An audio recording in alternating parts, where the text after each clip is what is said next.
How did mislabeling this one thing lead me to extreme burnout? And what in the heck does this all have to do with being phenomenal at playing the piano? Well, if you want to stay stuck at something that you want to get better at, then don't watch this video.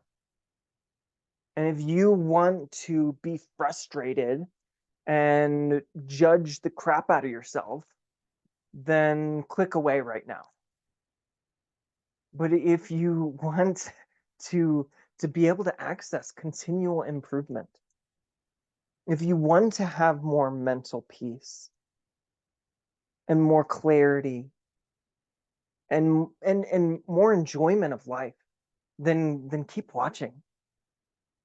I'm going to be sharing a distinction, a powerful distinction between these two things. And if you understand this distinction, it's going to improve your life. My name is Rich Life, and I am a coach and a guide. I help thought leaders to drop their imposter syndrome so that they can realize their impact journey. In this space that you found, it's the Rich Life Realization podcast. I want to have a richer life, and I want you to have a richer life too. So that's why I've created it. It's a beautiful space. We explore the vibrancy of life. Heck yeah, who doesn't want that? And really that's why my name is Rich Life. It really is. I changed it from Richard Ostendorf to Rich Life, my mother's maiden name, because I wanted to have that more in my life, and I wanted to share it. We're going to dive into the distinction between these two things, but I'm going to start with a story. So I used to be a weight loss coach before I started becoming a 3 principles coach.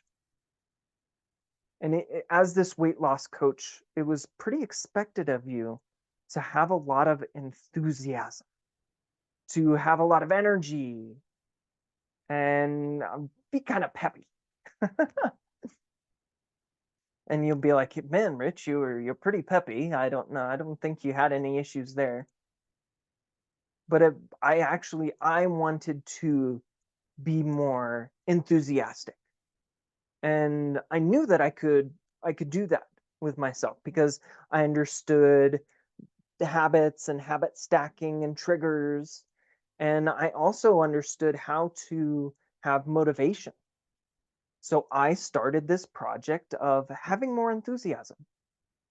And what I would do is I would listen to a positive playlist of music, and it was like pumping me up in the mornings. I was like, yeah, I'm ready to go. And I would exercise, and I would do breath work, and I would meditate, and I would have affirmations, and I would even go into work. I would prepare my mind and set my intentions.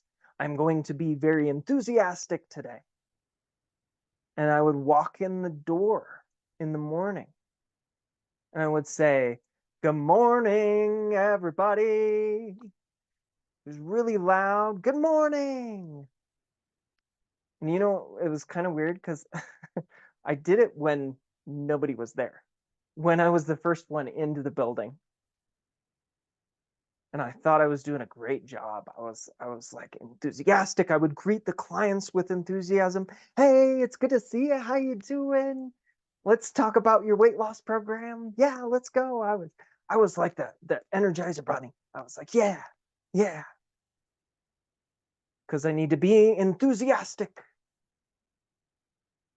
Guess what happened? I burned myself out completely after months and months of this. I was starting to have this roller coaster where I'd be able to get up here, but I would crash with my energy, with my mood. My body started to tell me, give me the signs, you are just taking this a little too far. I would have acid reflux. I would have increased anxiety, and it was getting worse and worse and worse. I remember one morning that I woke up at 5 in the morning. I set my alarm because I was going into work that day. It was a Saturday. I woke up in bed and I just cried. I just was like, what am I doing to myself? It was extreme, and it led to a complete breakdown, and I wasn't even able to go to work. Why am I telling you this story? Well, it's because I was mislabeling the enthusiasm, the attribute of enthusiasm. And if you want to avoid burnout, don't mislabel these things like I did. So we'll share with you now the two different items that, and we'll create a distinction. So a distinction is a very powerful coaching tool. It is going to help you have a deeper understanding. You can hear a distinction, and if you really understand it, man, it can change your life. It can be powerful. You can approach situations in new and fresh ways. And this distinction, when I say the words, it might not be like, oh my gosh, how amazing, Rich. You might be like, well, that's kind of obvious. But is it? Because I'm going to tell you what happens when you confuse the two of these things. And when you do, you can burn yourself out. You can get stuck. I don't want that for you. I want you to be able to express yourself. I want you to be able to be on your journey so that you can share your message with the world. So here are the two items that I was confusing. So I was confusing skills and attributes. Skills and attributes. So let's break it down, and then I'm going to share with you after what happens when you confuse the two. What happens when you confuse skills for attributes and attributes for skills. Let's start with skills. So skills are things that you can improve at, you can become better at. It takes time and practice, attention to improve at a skill. A skill is something like gymnastics or chess. There are different levels. So you can be a novice, you can get good, you can get great, and you can even become masterful at some skills. A skill typically involves learning with your body and or your mind. When you're cross-stitching, you have to pay attention when you're learning how to do that. And then it becomes part of you. Then it's easy, right? So it takes a little bit of focus. And you can use tools and techniques and information.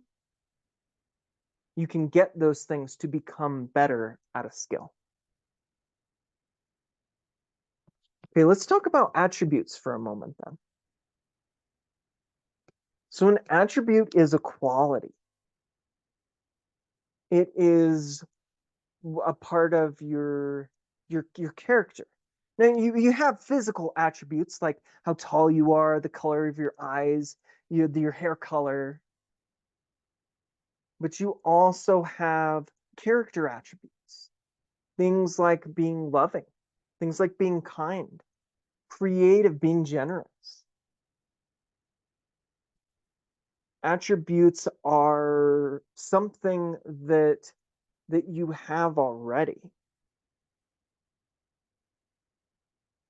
And that's where the confusion is going to start to come in, actually. Because we're going to start with what happens when you confuse attributes for skills, which is what I was doing when I fell into that burnout. So when you confuse attributes for skills, what happens? Well, you think that you can develop your attributes. You can make them better over time. You can practice them and get really good and get more techniques and more information, and that you will be better and better at it. But how can you get a technique for being more loving?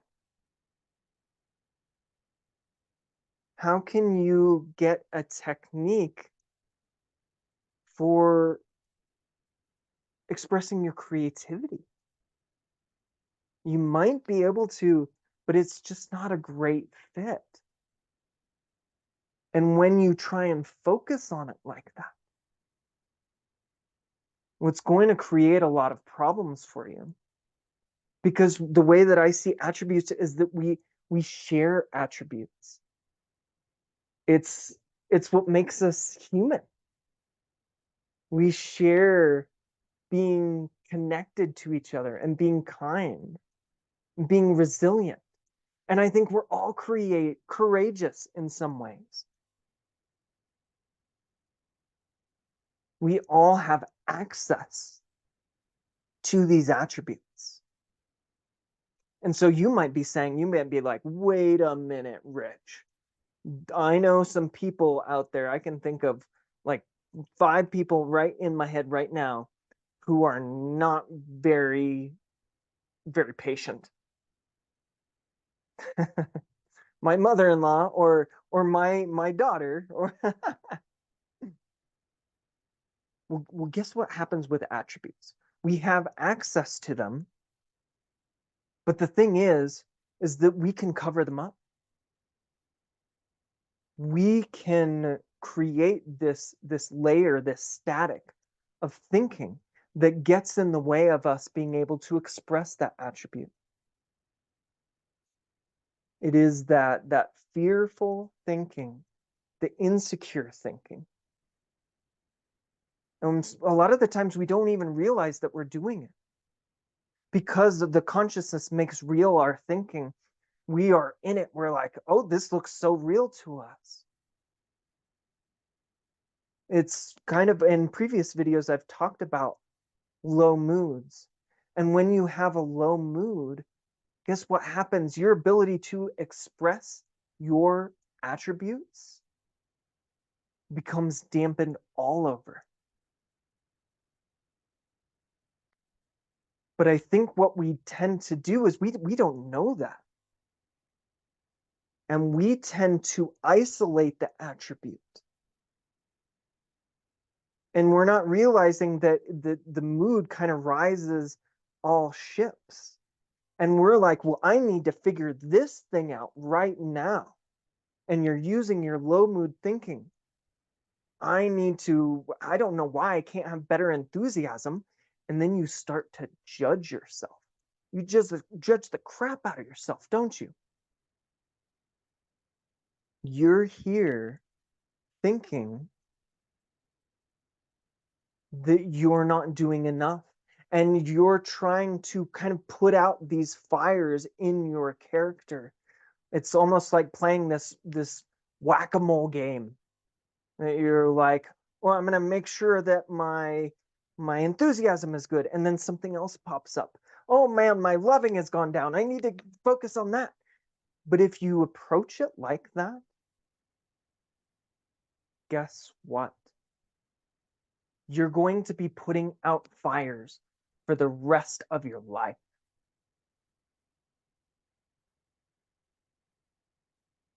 Stop isolating these attributes and instead let go of the current thinking that you have right now that's getting in the way.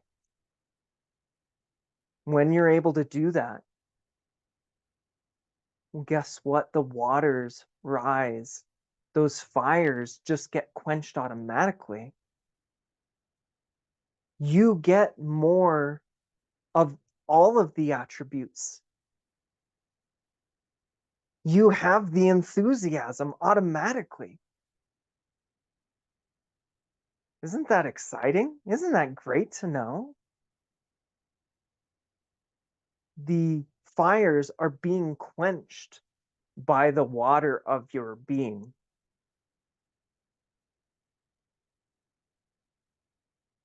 My invitation is to really, really understand that. And if you can understand that, you're not going to confuse attributes for skills anymore. Because when you lose an attribute, you're going to see it as, oh man, well, it's not a skill. It's not something I have to work on. It's something that I have to just let go of my thinking, or sometimes just wait a little bit. Like our moods will reset themselves. We have this intelligent resolution process within us. And our moods will reset themselves. We're going to feel better. We're going to, maybe it might take a nap or something, or or sleep, or maybe eating. For me, I was very I was very hangry. I used to get so hangry all the time. So if I had food, then my level of attributes, my mood was going to rise. So that is powerful. Powerful. See that in your life. And if you can see that, then you're going to be able to navigate your life in a lot easier ways and ask yourself, is this a skill that can be developed that I actually need to work on, that I need to practice? Or is this an attribute that I don't need to put a lot of effort into, that all I need to do is drop my thinking, wait for my mood to rise, and when I have a higher mood, I'm going to have more of whatever it is that I'm looking for. Can't you see that is such an incredible way to drop frustration, to drop the judgment that you've been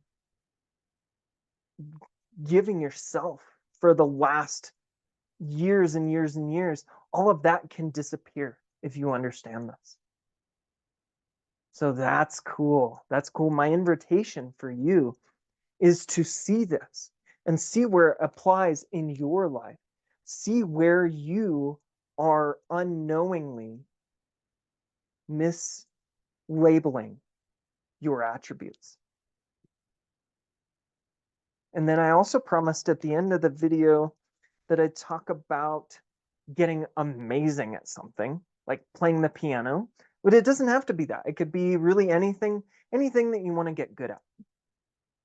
Because you got gummed up, you kind of mess things up when you think of attributes like skills. But what happens if you reverse it? What happens if you think of skills like attributes? Well, if you think of skills like attributes, you're not going to get anywhere. You are going to be stuck. Stuck, stuck. You're not going to improve. Now, why is that? Well, that's because if you see skills which you can improve, which you can use dedication and focus and time and attention and techniques and tools to get better at, if you see them as attributes, if you see them as qualities that you have or that other people have, well, then it just makes it more of, oh, that's who that person is, or that's who I am. I'm not very good at this. It's just not in the cards for me. I've just never been good at it. I've always kind of sucked at it. Kind of like painting. We'll take painting for example.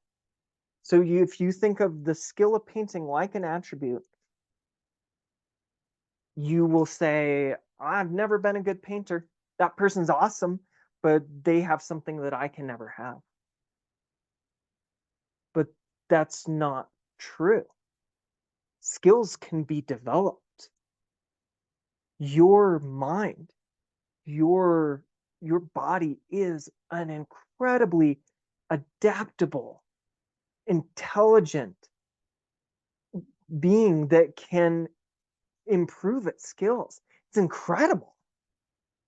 You give it some time and some attention, and man, you can get so precise, so amazing, so masterful at something. So these, I make these, for example, this I use, it's called chainmail, and I weave them together with using some pliers and some rings, and I can get better at this. I can learn new weaves and new techniques, and I can kind of just explore a little bit too. I've discovered some fun weaves just by playing around with it. You can learn. You can become better at something. You could do this. You can become pretty good at pretty much anything. Great at a lot of things, probably most things. If you wanted to, you could become masterful at one or two things. Now, I say one or two things because it does take time. The only limitation that you have is your time and your focus. That's it. As long as you're not getting in your own way by thinking that those skills are attributes. Because even if you're kind of good at something, if you think of it like an attribute, you'd be like, oh, I've always been good at that. You won't work at it. That's the thing. If you think about skills like attributes, you will not take the time to improve. You will not focus on getting better. And that's the only thing that will help you improve. The only action you can take is practice, is time. And that's one of the things, like there's this myth about talent that comes from mistaking skill for an attribute. And the reason this happens is because the the practice, all of the hours and hours and hours spent focusing and practicing, that's not televised. We see the end result of that, which is these incredible humans. We're in awe of them. They're amazing. These gymnasts, these chess players, these painters, the public speakers. You're like, oh my gosh, you're blown away. And you think, oh, that's just natural to them. That's just talent. That's just an attribute that they have. But it discounts, it shortchanges them so much. You are literally taking away from them all of the diligent focus and determination and practice that they put in from an early age, maybe hours and hours and hours to become masterful at something. So my question for you is, what skills are you limiting yourself from? What skills are you confusing for attributes? And you just say, that's not how I am. Other people can do that. Sure. They're talented. They have the wherewithal to do that, but not me. How much is that standing in your way right now? That's my question. And it's okay if you're confusing these two. Now that you know, you'll probably do it less. Life's going to be a little bit easier. Won't that be nice?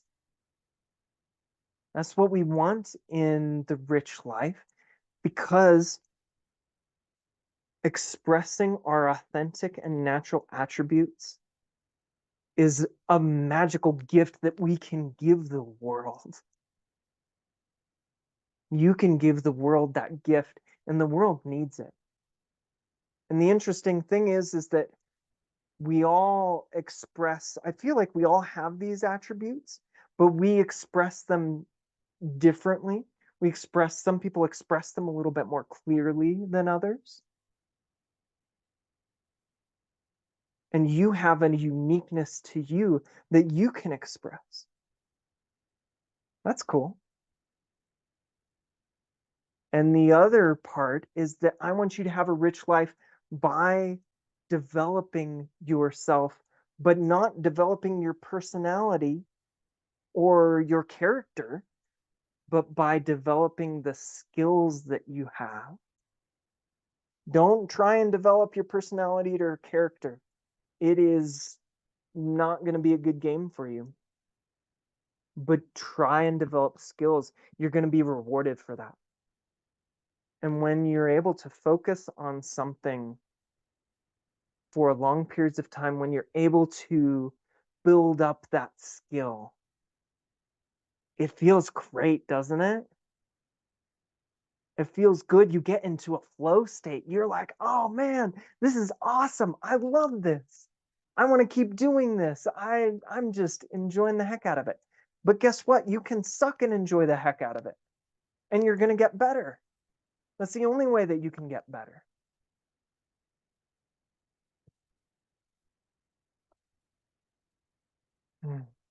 So yeah, thanks for joining me today. I really appreciate having you here, because I want to help more people have a richer life. And I don't ask for a lot from these videos. I do this without any sponsorships, or I'm not going to run any commercials or anything like that. But what I do ask, and it's a huge favor for me and heck for the people that you share this with, but could you share it? If you know somebody who is up in their head about their skills and attributes, could you share them with them this video? They will appreciate you for it. If you were like, oh man, this was awesome. And then they'll be like, oh, this is awesome. And thank you. So you'll get the accolades. Haha, thank you. Good job. And I just want to help more people. I just want more people to have a rich, beautiful experience of life. Thank you. Thanks for watching.